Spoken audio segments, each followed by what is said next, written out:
الحمد لله رب العالمين والصلاة والسلام على أشرف الأنبياء والمرسلين وعلى آله وصحبه أجمعين.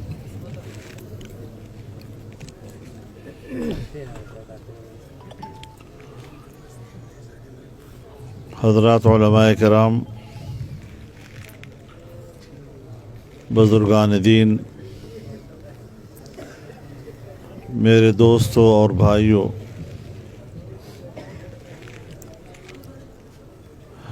آپ جس محبت کے جذبے سے یہاں تشریف لائے ہیں، میں دل کی گہرائیوں سے اس کی قدر کرتا ہوں اور آپ حضرات کا شکر گزار ہوں کہ آپ نے آج تو خاص طور پر جب تراویح میں ختم قرآن ہو رہا تھا، اس کو ایک مبارک تقریب سمجھ کر آپ تشریف لائے، اور جب سے ملک کے اندر حالات تبدیل ہوئے ہیں، ہمارے ساتھیوں کی مبارکبادیوں کا سلسلہ بھی بدستور جاری ہے اور ضرورت سے زیادہ جاری ہے، کیونکہ اب نئے حالات کے اندر ہمیں نئے مشاورات جماعت کے اندر بھی، دوسری پارٹیوں کے ساتھ بھی، تو اس کے لیے ہمیں وقت نہیں ملتا جی، کیونکہ آپ حضرات کا مسلسل یہاں پر موجودگی جو ہے وہ خاصی اس حوالے سے ہوتی ہے. تو ایک تو میں آپ سے یہ گزارش کروں گا کہ ان حالات میں ہمیں آنے والے مستقبل پہ نظر رکھنی ہے اور اس حوالے سے ہمیں سوچنا ہے. میں چند باتیں آج کے اس مجلس میں آپ سے عرض کر دینا چاہتا ہوں کہ ہمارا جو بنیادی موقف تھا کہ 25 جولائی 2018 کے الیکشن میں دھاندلی ہوئی ہے اور اس کے نتیجے میں غلط اسمبلیاں آئی ہیں، اور یہ جو 3.5 سال ہم نے جدوجہد کی، ایک ناجائز حکومت کے خلاف بھی کی اور کارکردگی کے لحاظ سے بھی بہت ہی ناقص اور نالائق ثابت ہوئے، تو ظاہر ہے کہ پھر ہمیں عوام کے ساتھ کھڑا ہونا پڑا اور ان کے مسائل کو بھی ہم نے اٹھایا. ملک کی معیشت تباہ و برباد کر دی گئی اور اس وقت پاکستان کے لوگ مہنگائی جیسی مصیبت میں جو پسے ہیں، اس دفعہ تاریخ میں شاید اس کی کوئی مثال نہیں ملتی. اب میں آپ سے جلسے میں بھی کہہ چکا ہوں کہ ملک کے بھی مسائل ہیں، معیشت ملک کا مسئلہ ہے، اور معیشت کے حوالے سے اسلامی دنیا میں ہمارے قریب تر اگر کوئی ملک ہے تو وہ مملکت سعودی عرب ہے. اس کا اعتماد بھی ہم نے خراب کیا. غیر اسلامی دنیا میں اگر ہمارے قریب تر کوئی ہے تو وہ چین ہے، اس کا بھی ہم نے اعتماد خراب کیا. اور پھر مغربی دنیا نے اور مغرب کے مالیاتی اداروں نے بھی ہمارے ساتھ کوئی تعاون نہیں کیا. لیکن یہ عجیب حکومت ہے جو آج جب اقتدار سے گری ہے، تو چونکہ آپ کو یاد ہوگا کسی زمانے میں ہم نے کئی سال تک امریکہ مرد آباد کے جلسے کیے، اس کے خلاف تحریک چلائی، اس سے ایک امریکہ مخالف ماحول وجود میں آیا، اور صرف پاکستان میں نہیں، پورے برصغیر میں. تو ان سب کو پتہ ہے دنیا میں کہ پاکستان میں مقبول ترین نعرہ یہ ہے کہ امریکہ مخالفت کی بات کر لیا کرو. چنانچہ اقتدار میں آنے سے پہلے اس نے بڑے آئیڈیل قسم کی باتیں کنٹینر پہ کرتا رہا، جلسوں میں کرتا رہا. میں